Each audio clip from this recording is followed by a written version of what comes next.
Good afternoon, class.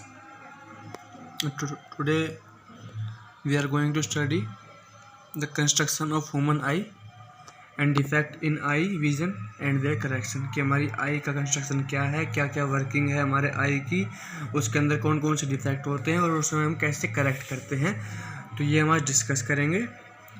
सबसे पहले हम जानेंगे आइज़ के पार्ट्स कौन कौन से हैं, क्या क्या उन पार्ट्स की वर्किंग है। तो लेट्स स्टार्ट फ्रॉम सिलेरिया।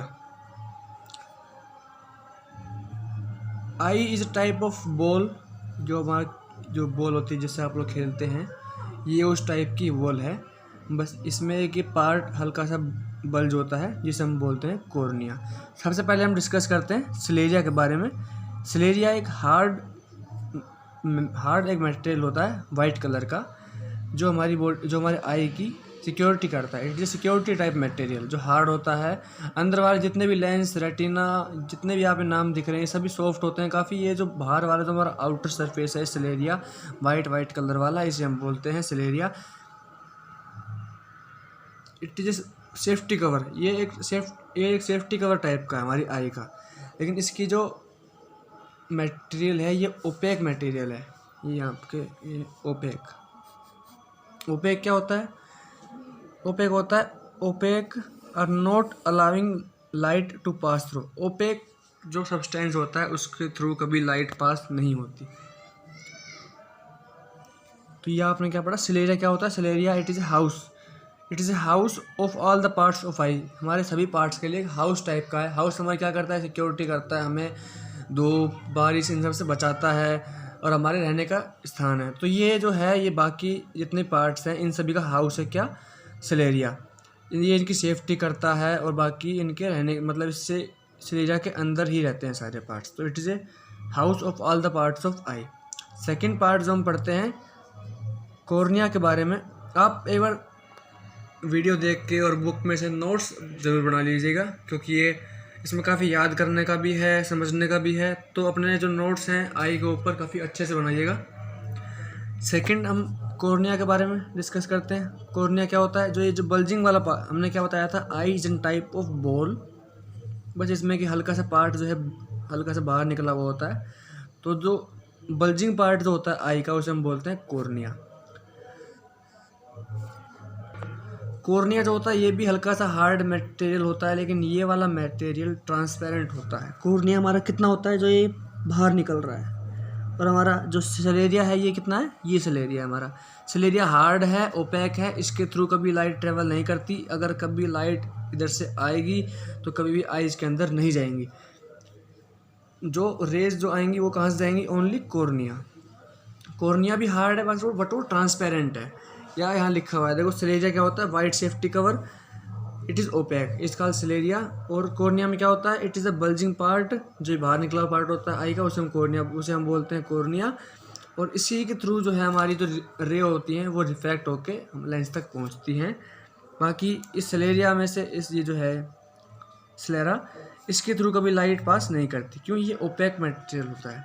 तो आपने कॉर्निया के बारे में पढ़ लिया, स्लेरा क्या होता है वो पढ़ लिया। थर्ड और सबसे इम्पोर्टेंट चीज़ तो नहीं कहेंगे, लेकिन इम्पोर्टेंट चीज़ आई की लेंस। सबसे पहले तो हम एक बार बताना चाहेंगे आई के बारे में। आई क्या होता है? आई एक इंस्ट्रूमेंट है, जिस इंस्ट्रूमेंट के थ्रू हमारा ब्रेन जो है इमेज को सी करता है। हमारी जो आई होती है वो कोई ऑब्जेक्ट सी नहीं करती। ऑब्जेक्ट देखने वाला काम जो होता है वो हमारा ब्रेन करता है। I is only an instrument. आई एक ओनली इंस्ट्रूमेंट है जिसके थ्रू ब्रेन देखता है। अगर आपकी आइज़ बंद होंगी तब भी आपका ब्रेन जो है वो अपने आप इमेजिनेशन में इमेज बनाता है, उसको देखता है। आप जब रात को सोते हो, सपने देखते हो, उसमें आप इमेज देखते हो कि हाँ मैं वहाँ घूम रहा हूँ, मैं वहाँ घूम रही हूँ, तो उस टाइम भी इमेज फॉर्मेशन होती है। उस टाइम तो उस ऑब्जेक्ट की रेज नहीं आ रही है आपके आइज़ में, जो आपने वो ऑब्जेक्ट सीन कर लिया। तो उस टाइम हमारा ब्रेन देख रहा है ओनली। और वैसे हमारा ब्रेन किसके थ्रू देखता है? आई के थ्रू। तो eye it is an only instrument of brain which help us to see the brain, कि जो ब्रेन को मदद करने, जो ब्रेन की हेल्प करता है देखने में। It is an only instrument. ये क्या करता है? जो ऑप्टिकल रेज आ रही हैं, जो ऑप्टिकल रे जो आ रही है, जो लाइट एनर्जी जो आ रही है, उसको कन्वर्ट करता है इलेक्ट्रिकल एनर्जी में। और जो ऑप्टिक नर्व्स जो हैं ये उस इलेक्ट्रिक एनर्जी को हमारे ब्रेन तक सिग्नल भेज देता है। तो हमारा ब्रेन जो है रीड कर लेता है कि हमारी आई के पास कौन सी रेज आई है, कौन सी नहीं आई, क्या ऑब्जेक्ट देखा है। तो हम क्या पढ़ रहे थे लेंस के बारे में। सबसे खास बात जो होती है इस लेंस की, ये होता है flexible lens. It is N convex lens. Convex lens होता है, लेकिन ये जो अपनी थिकनेस जो है वो वेरी करता रहता है। किसके थ्रू करता रहता है? सिलेरी मसल्स के। सिलेरी मसल्स इसे स्ट्रेच और रिलैक्स दोनों ही करते रहते हैं। स्ट्रेच करेगा तो थोड़ा बड़ा हो जाएगा, थिकनेस कम हो जाएगी। रिलैक्स करते ही ये दोबारा छोटा हो जाएगा, थिकनेस इसकी मोटी हो जाएगी। तो it is A flexible lens. हमारी जो साइंस है वो आज तक ऐसा लेंस नहीं बना पाई। फ्लेक्सिबल लेंस है कॉन्वेक्स लेंस। कॉन्वेक्स लेंस हम नहीं पढ़े हैं, कॉन्वेक्स लेंस ऐसे होते हैं, लेकिन ये होते हैं फिक्स। इसकी फोकल लेंथ फिक्स होती है, इसकी फोकल लेंथ फिक्स नहीं है। ये लेंस जो है ये अपनी फ्लेक्सिबिलिटी के थ्रू अपनी फोकल लेंथ भी चेंज करते रहते हैं। कॉर्निया से लाइट आएगी और लेंस से रिफ्रैक्ट होएगी।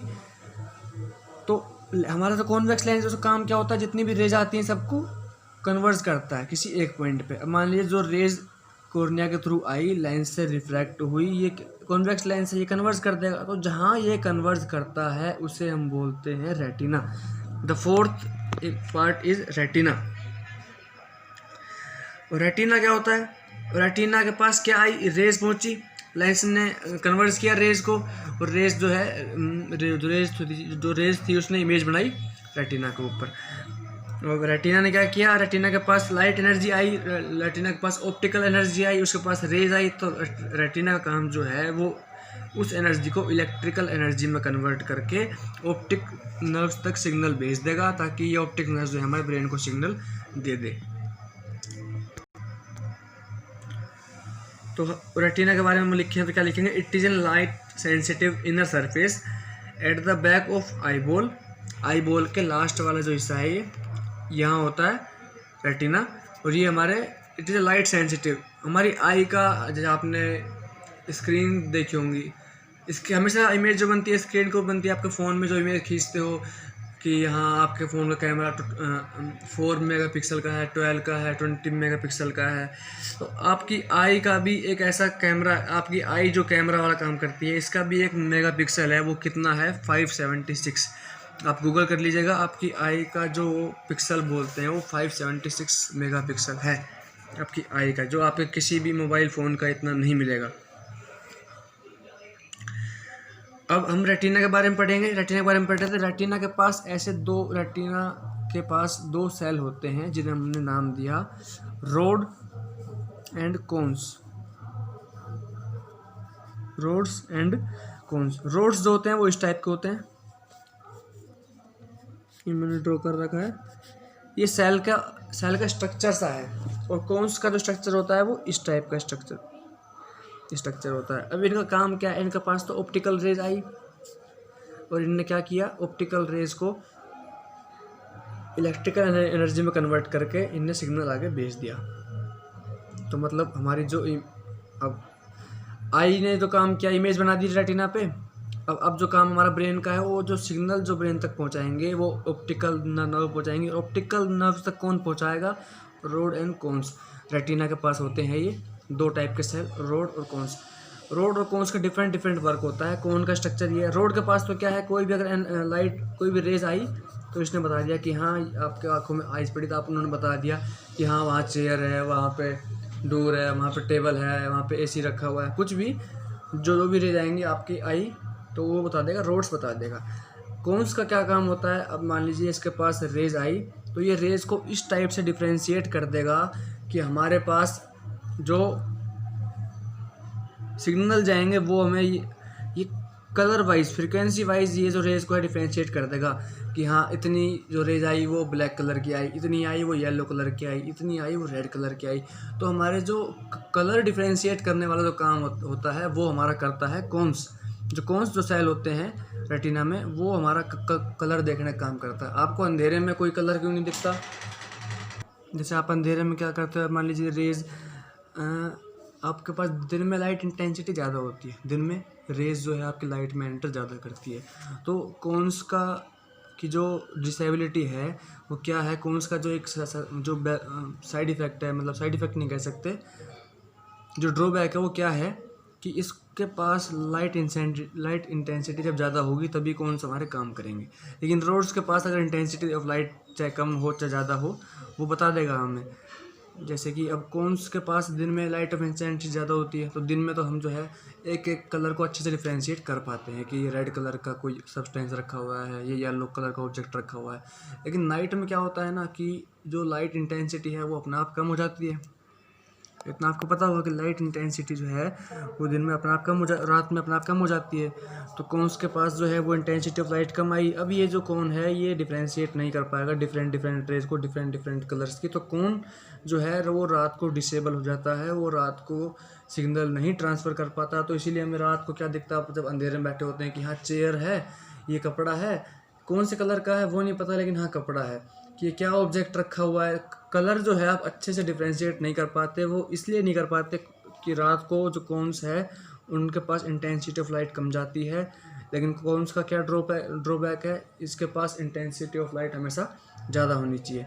और आपने ये कैसे देख लिया कि रात में कि हाँ ये हमारे पास कपड़ा था, ये हमारे पास चेयर थी, तो हमारे पास उस टाइम रोड्स काम करते हैं। इन्हें ये मतलब नहीं होता कि इंटेंसिटी ऑफ लाइट ज़्यादा है कम, रोड्स हमारे रात को भी काम करते हैं। इसने हमें ऑब्जेक्ट दिखा दिया, लेकिन ये रोड्स जो है ये हमें ये नहीं बता पाएगा कि ये जो ऑब्जेक्ट है रेड कलर का है, येलो कलर का है। वो कलर देखने के लिए कौन्स की हेल्प लेनी पड़ेगी, जो फिर नेक्स्ट डे आप देखते हैं कि हाँ जब इंटेंसिटी ऑफ लाइट बढ़ जाती है तब आप कलर डिफ्रेंशिएट कर पाते हैं अच्छे से। तो आपने रेटिना के बारे में पढ़ लिया। फिर रेटिना के पास कौन्स और रोड्स क्या काम करते हैं, सिग्नल भेजते हैं ऑप्टिक नर्व्स तक, फिर यहाँ से ब्रेन के पास सिग्नल जाते हैं इलेक्ट्रिकल एनर्जिक फॉर्म में। 6th हम पढ़ेंगे सिलेरी मसल्स। सिलेरी मसल्स क्या करते हैं, ये लेंस को फ्लेक्सिबल, लेंस को कितना छोटा करना है, कितना मोटा करना है, कितना पतला करना है। अगर पतला करना होगा तो इसे खींच लेंगे अपने तरफ, अगर मोटा करना होगा तो इसे कॉन्ट्रैक्ट कर देंगे अंदर की तरफ। तो लेंस क्या करते हैं, ये नहीं जो मसल्स जो होते हैं ना क्या काम होता है,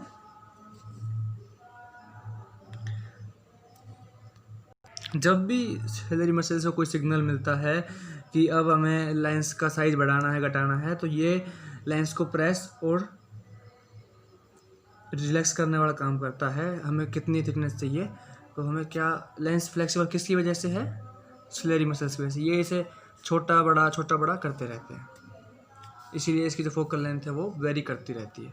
यही खास बात है, हमारी साइंस आज तक ऐसा आर्टिफिशियल लेंस नहीं बना पाई, जैसा कि हमारा ह्यूमन आई वाले में जो लेंस होता है, ऐसा अभी आर्टिफिशियल लेंस से कोई खोज नहीं हुई जिसकी फोकल लेंथ हम वेरी कर सकते हैं।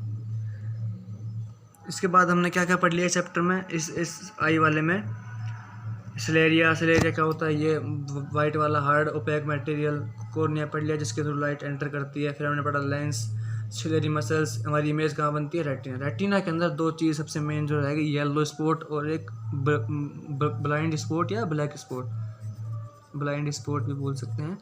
येलो स्पॉट जो होता है वो हमेशा रेटिना के बीच में हल्का सा ऊपर होता है। येलो स्पॉट क्या होता है, क्या मतलब है इसका, येलो स्पॉट एक वो स्पॉट होता है कि इमेज जब येलो स्पॉट पे जाके बनेगी ना तब सबसे ज़्यादा क्लियर इमेज आपको दिखाई देगी।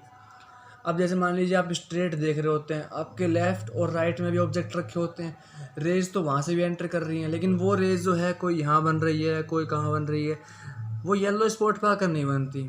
तो इसलिए आप उस पर फोकस नहीं कर पाते, आप उसको अच्छे से देख नहीं पाते, अच्छे से डिफाइन नहीं कर पाते। तो आप क्या करते हैं, अपनी आँखों को घुमाते हैं उधर, जब लेफ़्ट साइड देखना होता है तो आप अपनी आई को है लेफ़्ट साइड घुमाते हैं। फिर क्या होता है, जो रेज जो एंटर, पहले जो रेज यहाँ एंटर कर रही थी, अब वो रे सीधे आप आई को इस एंगल में घुमा लेते हैं कि जो रेज जो है सीधे आपकी इमेज कहाँ बने, येलो स्पॉट पे, ताकि आप अच्छी क्लियरिटी से उसको देख पाएँ। ब्लाइंड स्पॉट जहाँ पे आप अपनी इमेज को नहीं देख पाते, वो ब्लाइंड स्पॉट रेटिना का यहीं आसपास कहीं होता है, और येलो स्पॉट यहाँ आसपास कहीं होता है। येलो स्पॉट के आसपास जब इमेज बनेगी तो सबसे ज़्यादा क्लियर इमेज आपकी कहाँ दिखाई देगी, रेटिना के ऊपर, येलो स्पॉट। अपनी आई को आप इसीलिए घुमाते हो ताकि आपके पास जो इमेज जो है वो येलो स्पॉट का आके बने और आप उसे अच्छे से समझा पाएँ। इसके बाद हम जो इसके अंदर पढ़ेंगे वो पढ़ेंगे इरिस के बारे में। इरिस क्या है, इरिस, ये वाला, ये दिख रहा होगा ना,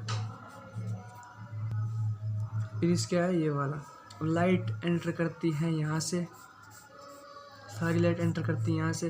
तो इरिस क्या है, एक ओपनिंग है, एक स्क्रीन टाइप है। The colour portion of I is because of the iris which is situated at cornea. ये कॉर्निया के आगे सिचुएटेड होता है। और ये क्या काम करता है, ये एक स्क्रीन होती है लेंस के आगे, कि लेंस के पास कितनी रेज भेजनी है, कितनी रेज नहीं भेजनी, वो इरिस और इसके बीच में जो एक होल होता है जिसे हम बोलते हैं प्यूपिल। अगर आपसे कोई पूछे कि प्यूपिल क्या चीज़ है, तो प्यूपिल कोई चीज़ नहीं है इसके अंदर। जैसे कि लेंस है हमारे पास, इरिस है हमारे पास, रेटिना है हमारे पास, मसल्स है हमारे पास। प्यूपिल क्या है हमारे पास, प्यूपिल जो जगह बच जाती है ना इरिस के बीच में, the space between the iris are called pupil. तो इरिस और प्यूपिल का, अब अगर इरिस जो है वो लंबे लंबे हो जाएंगे तो प्यूपिल कितना छोटा हो जाएगा। अगर इरिस अपना साइज छोटा कर लेंगे तो प्यूपिल का साइज बड़ा हो जाएगा। ये अपना साइज छोटा बड़ा इसलिए करते हैं, अगर हम, अब जैसे आपने देखा होगा, अब जब दिन में बाहर निकलते हो, सन की तरफ देखते हो, आप अपनी आंखें पूरी नहीं खोल पाते, या धूप में आप अपनी आंख थोड़ी सी बंद करके रखते हो। ऐसा क्यों? आप उस टाइम अपने इरिस का साइज़ बढ़ा लेते हो और प्यूपिल का साइज़ छोटा। लाइट ऑफ इंटेंसिटी ज़्यादा हो जाती है। अगर मान लीजिए आपको 50 रेज चाहिए तो आपका इरिस उस हिसाब से प्यूपिल का साइज़ कर देगा। आपकी जो लाइट एंटर करेंगी वो करेंगी प्यूपिल से हमेशा। कॉर्निया से तो सारे हम कर रही हैं, लेकिन फिर इरिस रोक, कुछ को है इरिस रोक लेता है, तो लाइट एंटर करती है ओनली प्यूपिल से। अब मान लीजिए लाइट इंटेंसिटी ज़्यादा है, आपको रेज कम चाहिए, तो रेज आएंगी, तो जितना आपको रेज चाहिए उतना ही अपना साइज चेंज कर लेगा इरिस, और जितनी आपको अंदर रेज चाहिए उतनी ही रेज भेजेगी। तो प्यूपिल और इरिस का क्या काम है कि ये अपना साइज छोटा बड़ा करती रहती है और रेज को रोकती है। इट्स ए स्क्रीन टाइप, जो लेंस से आगे एक स्क्रीन होती है। फिर दो टाइप के इसके अंदर होते हैं हमारे फ्लूइड, जो लेंस और कॉर्निया के बीच में होता है उसे बोलते हैं एक्वस ह्यूमर, और जो लेंस और रेटिना के बीच में होता है उसे हम बोलते हैं विट्रेस ह्यूमर। इन फ्लूइड का क्या काम होता है मेन? इन फ्लूइड का काम होता है कि आइज़ में इन्फेक्शन होने से रोकना। और लास्ट वन कोरोइड जो है यहाँ पे हमारे ऑक्सीजन, जो भी न्यूट्रिशन जो हमारे आइज़ को चाहिए होती हैं, ये वो प्रोवाइड करवाता है। अपने आइज़ की वर्किंग पढ़ ली, कंस्ट्रक्शन पढ़ लिया, कैसे कैसे काम करता है। रेज आती हैं, इमेज कहाँ फॉर्म होती है? रेटिना पे जब इमेज बनेगी जब ये हमें क्लियर दिखाई देगी, येलो स्पॉट पे जब बनेगी जब क्लियर दिखाई देगी। अब हम पढ़ेंगे इसके भी डिफेक्ट। Myopia, short sightedness. आपकी ये क्या होता है, जब आपके जो सेलेरी मसल्स काम नहीं करते, आपकी इमेज जो रेटिना पे फॉर्म होनी चाहिए थी वो आपकी क्या होती है, रेटिना से आगे फॉर्म हो जाती है, और इसके अंदर आप दूर की चीज़ को अच्छे से नहीं देख पाते। You can't see the far objects clearly. क्यों? आपकी जो मसल्स हैं वो वो वीक पड़ चुके हैं, और वो कॉन्वेक्स लेंस की फोकल लेंथ चेंज करने में असमर्थ हैं, और आपकी इमेज जो है वो यहाँ आके बन रही है। इमेज तो बन रही है लेकिन क्लियर नहीं बन रही। इमेज रेज तो जा रही है रेटिना के पास, ये रेज यहाँ जाएगी, ये रेज यहाँ जाएगी, लेकिन क्लियर नहीं बन रही। क्लियर कब बनेगी? जब ये जो पॉइंट है हमारा यहाँ रेटिना पे आके मिलेगा। तो उसके लिए हम क्या लगाते हैं? कॉनकेव लेंस, ताकि जो रेज को है ही पहले हल्का सा डाइवर्ट कर दे, और हमारी रेज जो है, हम इसको चेंज नहीं कर सकते, तो हमारा नेचुरल लेंस है, इसको तो हम चेंज नहीं कर सकते, तो हम आर्टिफिशियल लेंस लगा लेते हैं कि जितना ये कमज़ोर हो गया उतना इसको स्ट्रॉन्ग करने के लिए हम रेज को पहले ही डाइवर्ट कर देते हैं, ताकि हमारी इमेज जो है रेटिना पाके फॉर्म हो, हमें साफ दिखाई दे। इसको हम बोलते हैं डिजीज़ मायोपिया, शॉर्ट साइडनेस, जिसमें हमें पास की चीज़ क्लियर दिखाई देती है but can't see far object. Second, hypermetropia. इसके अंदर दूर की चीज़ साफ दिखती है, पास की नहीं दिखती। इसमें क्या होता है, यहाँ पर अगर मान लीजिए ऑब्जेक्ट रखा है तो आपकी इमेज जो रेटिना पे फॉर्म होनी थी वो यहाँ फॉर्म हो जाती है। तो इसके लिए हम क्या करते हैं, आगे कॉन्वेक्स लेंस लगा देते हैं, जो पहले ही हल्का सा कन्वर्स कर देती है, तो आपकी इमेज जो है यहाँ बनने की बजाय वो यहाँ पे आके फॉर्म होती है। तो हाइपरमेट्रोपिया में कॉन्वेक्स लेंस और मायोपिया में concave lens. Third one presbyopia, जिसके अंदर दोनों ही, ना ही हम दूर की चीज़ देख पाते हैं ना ही हम पास की चीज़। इसके अंदर हम जो लेंस यूज़ करते हैं वो करते हैं कॉन्वेक्स और कॉनकेव। एक बार रीडिंग कर लीजिएगा। Cataract investigation. कैटरेक्ट में जो इनका क्या इलाज था कि हमने कॉनकेव लेंस लगा लिया, कॉन्वेक्स लेंस लगा लिया और इसमें कॉनकेव कॉन्वेक्स दोनों लगा लिया। कैटरेक्ट में क्या होता है, हमारे जो प्यूपिल जो होती है इसके चारों ओर, हमारे आइज़ के चारों ओर क्लाउडिंग होनी स्टार्ट हो जाती है। हमारा जो लेंस जो है, जो लेंस के चारों ओर क्लाउडिंग होनी स्टार्ट हो जाती है। तो हमें जो ऑब्जेक्ट स्टार्टिंग में जब क्लाउडिंग होती है तो हमें लगता है कि कुछ नहीं, कोई बात नहीं, हमें दिखने में वैसे ही प्रॉब्लम होती होगी, आप उसको सीरियस नहीं लेते। लेकिन वो क्लाउडिंग जैसे ही बढ़ जाती है तो उसका कोई इलाज नहीं है, आप कोई लेंस लगा के उसको ठीक नहीं करवा सकते। आपको जो है अपना जो ह्यूमन आई का जो लेंस है उसको निकलवा के एक आर्टिफिशियली लेंस लगवाना पड़ेगा। इसका ऑपरेशन होता है। एस्टिग्मेटिज्म में क्या होता है, जो आपकी कॉर्निया की जो बल्जिंग पार्ट होता है आई का, इसकी जो शेप होती है वो बिगड़ जाती है, जिसमें आप यूज़ करते हैं स्पेक्ट्रल्स विथ सुटेबल सिलेंड्रिकल लेंसेज। एक बार रीडिंग कर लीजिएगा इन डिजीज़ की, काफ़ी जल्दी समझा दिया, वीडियो काफ़ी लंबी हो गई थी। आई होप कि आप सभी को समझ आ गया होगा आई का स्ट्रक्चर क्या काम है। अपने नोट्स जो है आई वाले टॉपिक अच्छे से बनाइएगा, एक एक चीज़ लिखिएगा और अपने यूनिट टेस्ट के अच्छे से तैयारी कर लीजिएगा। Thank you.